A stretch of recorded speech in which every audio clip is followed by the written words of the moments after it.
not an easy act to follow, as they say. It's not an easy film to come in after. Frey, I'm aware you've just watched it. What are your initial feelings and emotions coming out of it? It's a lot there.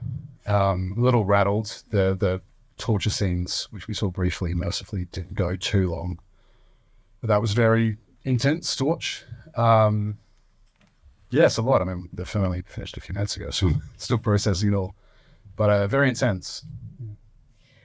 So the remarkable thing about this film is not only the extras themselves, many of them had experienced the journey, but it's based, as I said before, on true stories. And I want to, unfortunately, he can't be with us today, but I did want to mention Fofana Amara, who has literally inspired the film, and the film is based on his personal story, his journey.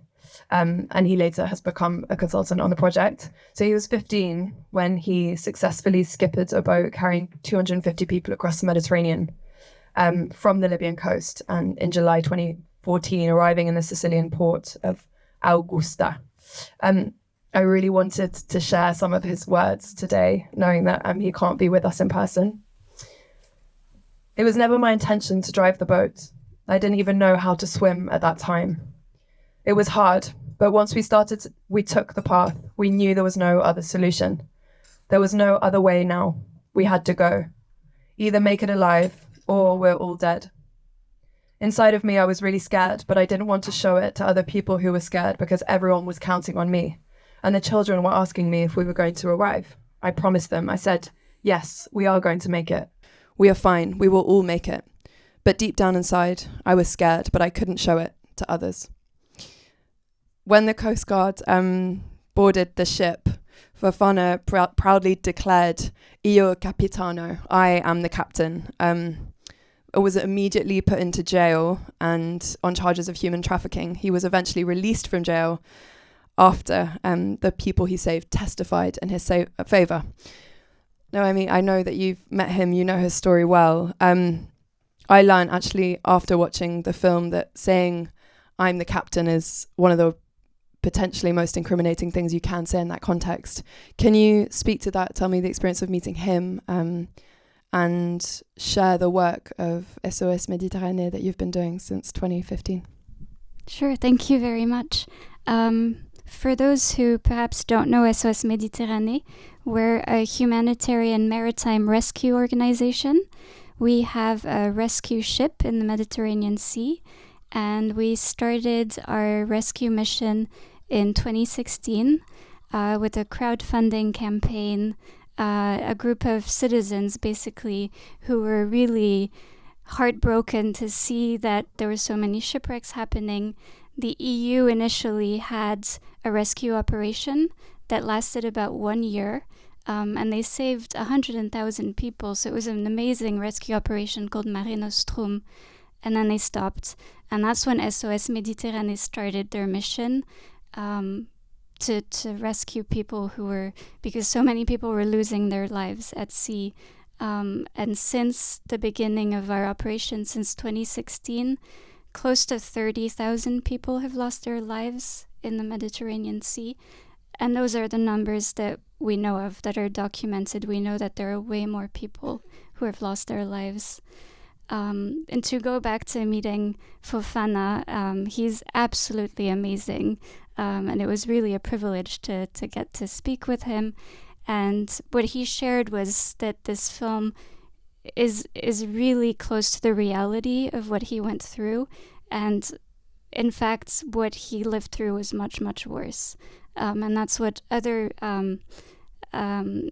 people... Matteo was also inspired by the story of Mamadou, of Tareke, and they've all shared the same, that the reality is much worse. And of course, the end of the film, very intentional directorial choice to not show what happens next, so to speak. But in that case, the Coast Guard do arrive, but of course they don't always, right? Can you speak to me and paint a picture of what sort of ensues, perhaps, in a situation where the Coast Guard do arrive? And don't arrive in your work? So our rescue ship is actually patrolling in the international waters closer to Libya, because that's the area where most of the shipwrecks are happening. And in that area, unfortunately, the Libyan coast guards are active, and they have been intercepting a lot of people leaving Libya, bringing them back to prisons, bringing them back to situations of torture, bringing them back to situations of ransom. And I'm sure Frey could say a lot more to that. Yeah, I mean, aided with EU funds and training, I think is the most important thing to mention. The Libyan Coast Guard has received tens of millions via Italy from EU taxpayer money. Allegedly, that money has now stopped now, but they still get material support. Last year, they got 2 new sort of mid-sized vessels to unofficially manage migration, make sure people are not putting themselves in danger. In reality, it's to, the unstated reality is it's to stop them from leaving at the EU's behest. Ever more since about 2018, when that securitization of that part of the Mediterranean really started to ramp up. So it's kind of funny seeing this boat make it to Sicily, because these days rarely they do. They're either intercepted or they are so poorly built because the smugglers now use the cheapest boats they can get, because they know they'll very likely be intercepted and then scuppered. So typically, I mean, it's quite rare. Sometimes they make it to Lampedusa or some of the smaller islands, but either they get intercepted by the Libyan Coast Guard, or they call that number, which he does in the boat, which it's sort of implied that it's alarm phone, but there's an organization called Alarm Phone which you can call, and they will direct the request to the relevant authority depending on where in the Mediterranean you are. I thought it was an interesting detail where the Sidhu didn't understand that point. He was saying, okay, you don't care. What I guess his character is unaware of is that he's speaking to a third party intermediary, which is a charity, which is doing their best to alert the Maltese, who never respond, famously, and the Italians, who don't unless they kind of really have to, because they can say you're in the wrong, as they say in the film, you're in the wrong territory. You're in the either Maltese or Libyan search and rescue zone, so not our problem. And it was interesting to learn that actually the boat, whilst it does look somewhat rickety, is absolutely not as vulnerable as many of the dinghies that are passing through the Mediterranean. You shared just before this, Frey, the case of a young Senegalese boy. I wonder if you could please share that story in more detail and the implications of saying, I'm the captain. Yeah, it's a kind of a dark ending to that film where he's proudly saying, I'm the captain, because that is exactly the worst thing you could say to any authority. In late 2022, there was a boat crossing the English Channel, carrying a number of people, piloted by a young boy called Ibrahima Ba. His age is in dispute, but very likely he's now 17, so he was 15, maybe 16 when it happened. For complicated reasons, due to the way the UK border authorities conduct age assessments, he's believed to be a 20-year-old. 4 people died, unfortunately, when that boat capsized near the coast. He was tried and convicted of manslaughter, grossly negligent manslaughter in the case of the 4 deaths, and also violating these new laws that have come in, Section 24 and 25, which is essentially new, introduced by Priti Patel, but then brought in under the Nationality and Borders Act, I guess under Suella, making trafficking illegal. And the most people who get accused of this are people who are identified as being sort of at the tiller of the dinghy. In Ibrahima's case, he says, and witnesses corroborate, that he was essentially violently forced into doing it. There's lots of reasons why people do it. You see it in the film, desperate situations. It's a very silly supposition that these people are part of criminal trafficking organizations, organized crime, and yet they are prosecuted as such. So he's now in jail for 10 years. I'm surprised I didn't hear an audible boo at the mention of Suella. But moving on. Am I right in saying that you spent a month on the Ocean Viking, Frey, and can you share the experience of that, what you learned, what surprised you, what was unexpected, or what that was? Well, I don't want to take up too much time, but the thing that was really unexpected, certainly when you're on board, you meet a lot of people who are, teenagers like we've seen in the film, who have these absolutely horrific stories and have been through. I mean, one thing the film sort of gets at but doesn't fully communicate is sometimes people spend years and years and years in Libya, working as that young boy did, and constant patterns of exploitation, being locked up, trying to leave, getting on a boat, being pulled back by the Libyan Coast Guard, or the boat capsizes, then working another 6 months to save up the money again, being thrown into detention centers. I mean, it's years and years and years. But I think for me, actually being on the boat, because I sort of knew all that already to some extent, the thing that is most profound is when you spend days traveling from Italy towards the north, north of Libya. You spend days seeing nothing except the occasional oil platform. And then so when there's a call and you follow the rescue crew doing this incredible work, sort of speeding out in the middle of nowhere, there's a very visceral sense of, my God, they're actually here in the middle of this kind of, I think maybe my imagination is insufficient, but it wasn't until I was actually there do I realize just how isolated this is. And it makes the work of people like SOS Med so much more. There's something absurdly kind of practical about it. These people are very likely about to die, and people come on these rescue boats and, I mean, literally pull them out of that situation. It is very moving. Moving, and indeed it can come at a cost. You were telling me just before about the court case that SOS is facing. I wonder if you can share more about the implications for you being a non-political organisation, doing what is considered highly politicised work. Absolutely. I mean, we face many challenges. The first one I want to mention is the cost of the operations themselves. One day at sea for us is 24,000 euros. So that's a lot of money that we constantly have to be fundraising for, and 90% of our funds comes from individual donations. Just people like you and me who choose to support us. I was staggered by that and moved by that. It's wonderful. But I can imagine there's ebbs and flows then in how much funding comes through, and we can speak to that about how prevalent it is in media. And I mention that because the cost has been going up, of course, because of the economy, because of the cost of fuel, because of the Ukraine crisis, but also because of the politics. And that's something that people don't necessarily realize. Italy has been assigning, so when we perform a rescue, we coordinate with the Italian authorities for the disembarkation of the survivors, and they've been assigning ports of safety to disembark the survivors north of Italy. And that represents about 4 or 5 days of additional navigation to reach those ports, which increases our costs of operation, which also increases how much time these people have to spend on board, sometimes in very rough waters, and Frey can talk more about that. But the general political challenges that we're facing, there are many. There's the criminalization of NGOs, and as you were mentioning, our boat has been detained 3 times in the past 4 months, because there is a new law in Italy called the Piantedosi Decree.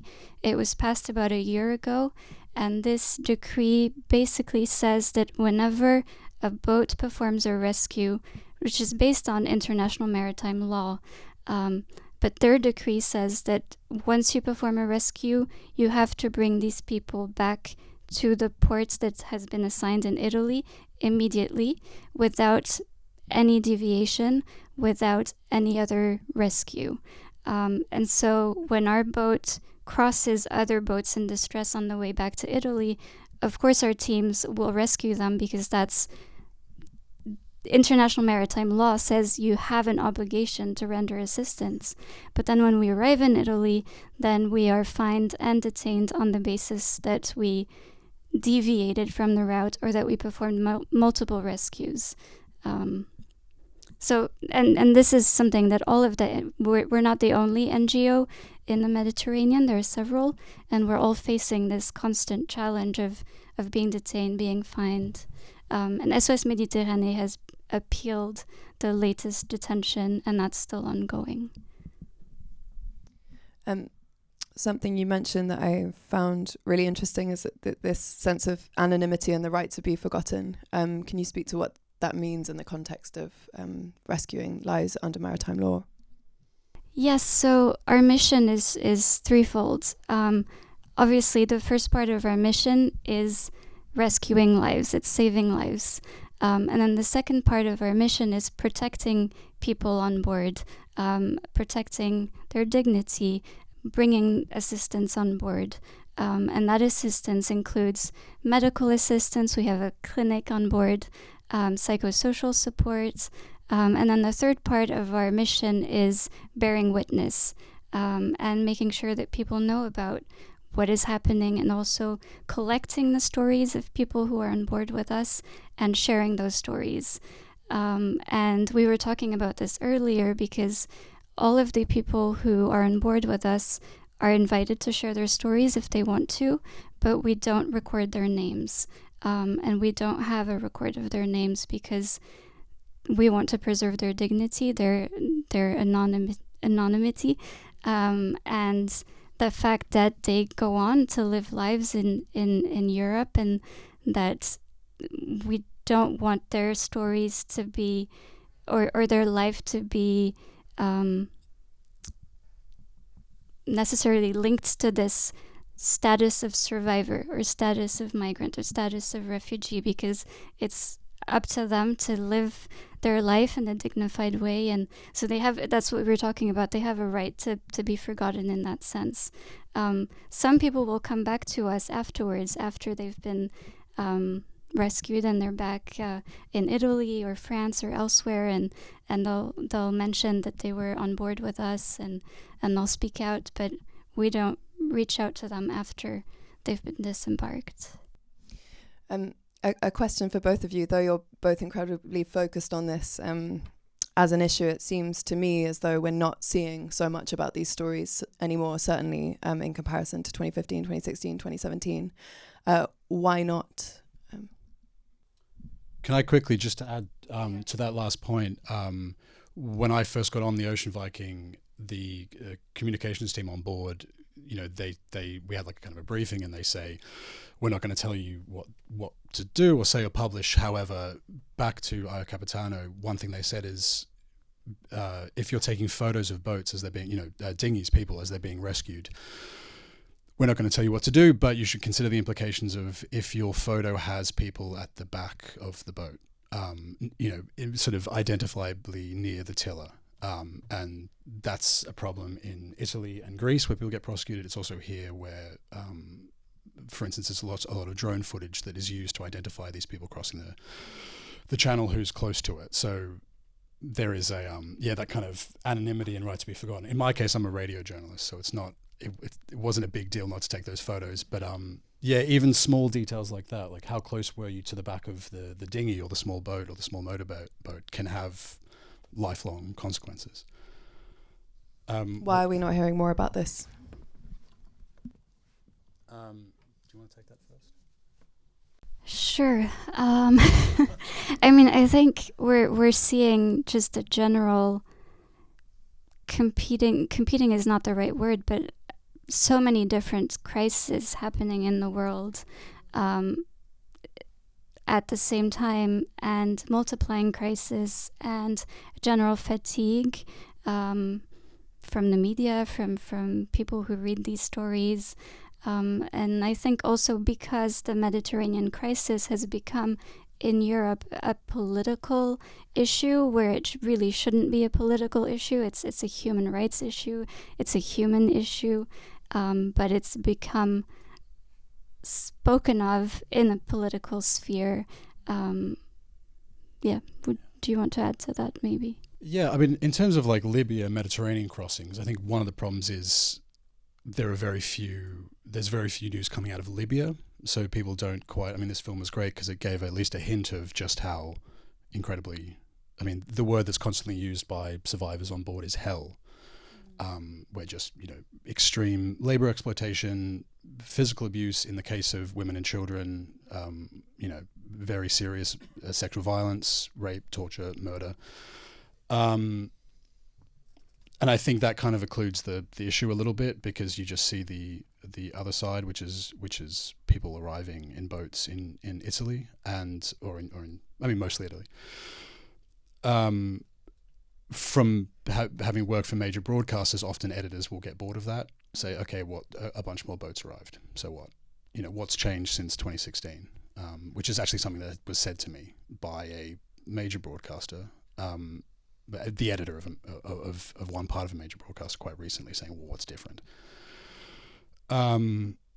So yeah, there's a kind of a fatigue, and also the headline. From a media perspective, the headline isn't particularly different. I think it's different here in the UK because of the sort of politicization of small boats. So they get much more attention, although some people would argue maybe the wrong kind of attention, where it's just mostly how many boats have arrived. So yeah, I don't know why there's not more. On a personal basis, in the intro I outlined the director's desire was to give a sort of reverse shot of migration. Do you think that was effective in the film? What does that mean? Like not telling it from a European perspective and really though he is Italian, to tell the story of the journey, and intentionally not even absolutely stop the film short of even landing on European lands. I think he does an amazing job at telling this story. I mean, the first thing he does is humanizing the journey, the story. I mean, this is a story of two teenagers and their dreams, their hopes, what they want to do with their lives.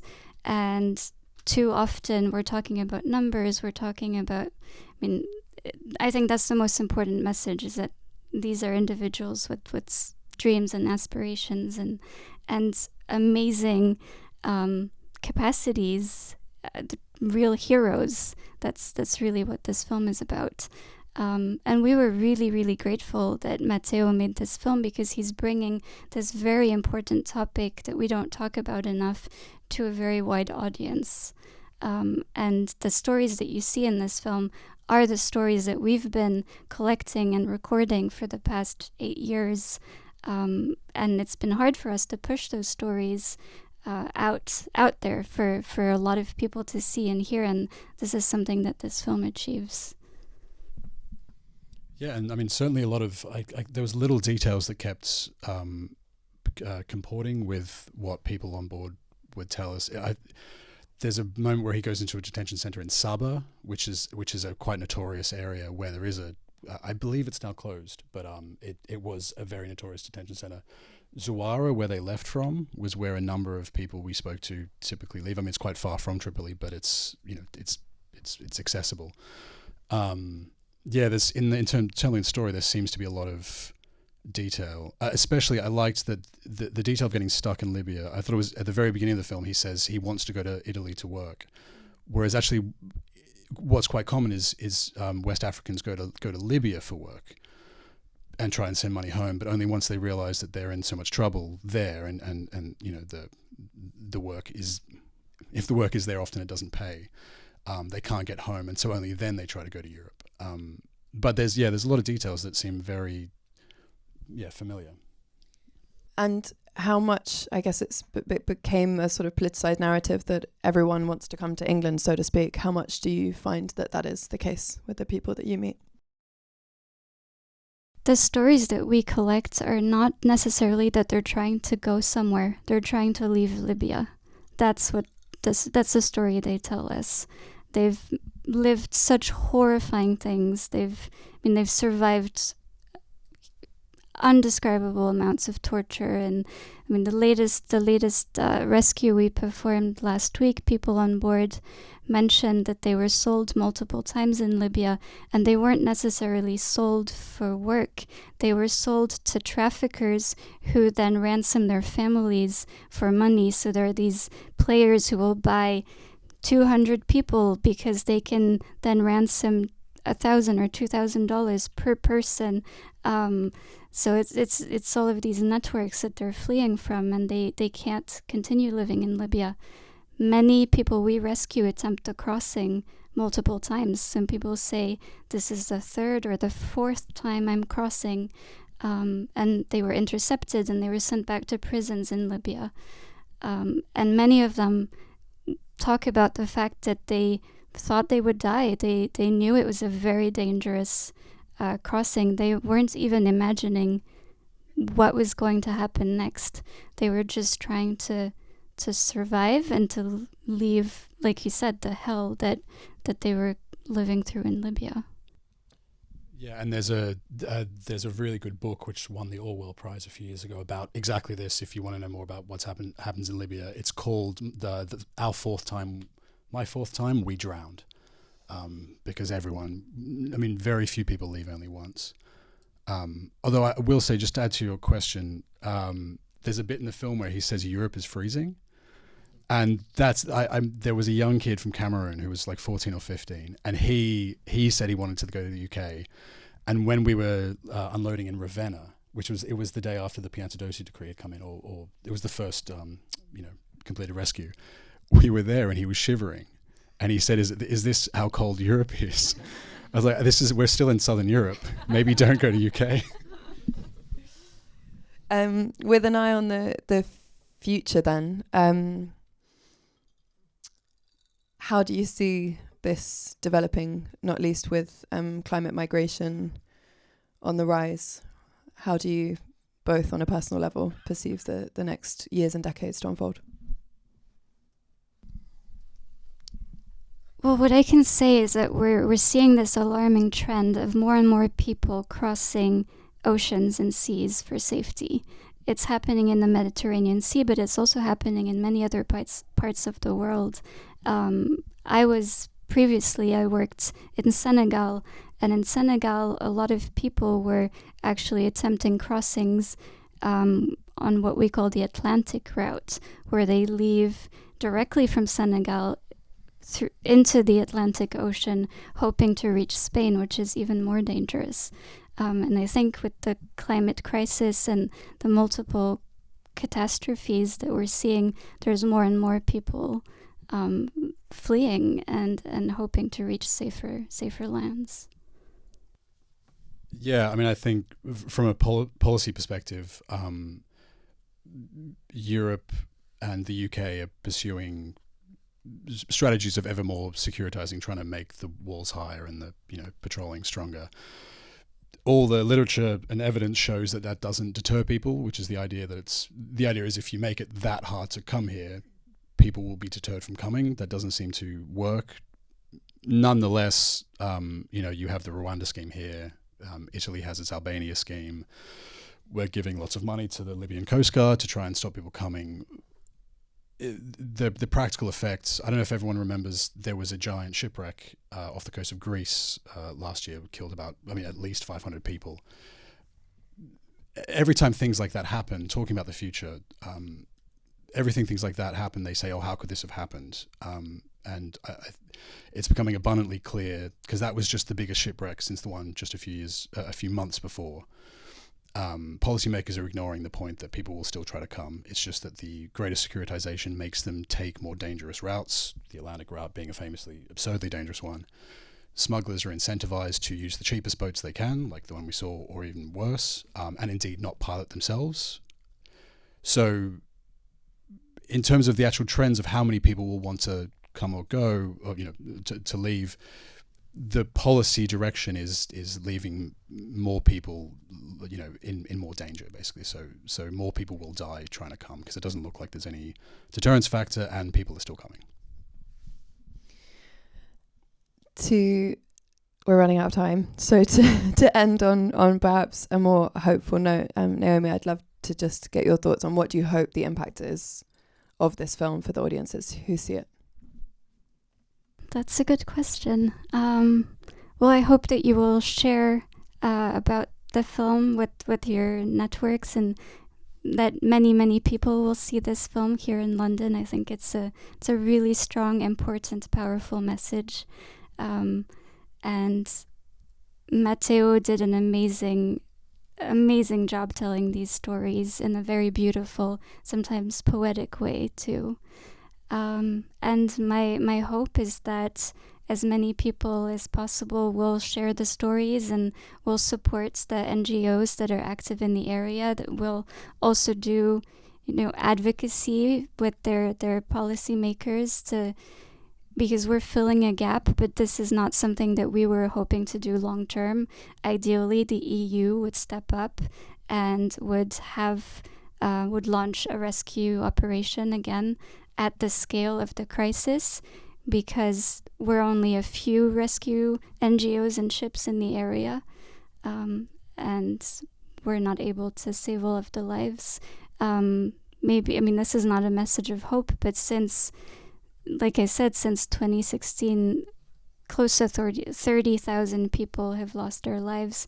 But since SOS Mediterranee started doing their rescue work, they've been able to save over 40,000 people now. And that's 40,000 stories, individuals, dreams, thousands and thousands of dreams. So that would be my note of hope. And how can we support SOS Mediterranee, every one of us in this room? Well, you can go to our website, sosmediterranee.org. We have a donate page if you would like to support financially. We also partner with cultural institutions, with media, with artists who will sometimes organize events to help raise awareness and raise funds. We also always look for volunteers who would like to support our mission. Just spread the word. Any final thoughts? Can I just add, in the UK, at least context, there are still a number of people being prosecuted for doing what that young boy did. And if you're interested to learn more, the Oxford University runs an outfit called Border Criminologies, which put out regular blog posts about what happens, and there are groups like Captain Support UK, which provide material kind of assistance, even if it's just visits, translation services, advice, support to many young traumatized teenagers being accused of being traffickers. So yeah, they're worth a look. We are, as we've described, in an age of what feels like relentless, polycrisis, but there are things that we can do. Please share the film, watch the film, and get engaged. Thank you guys so much, and thank you all for coming.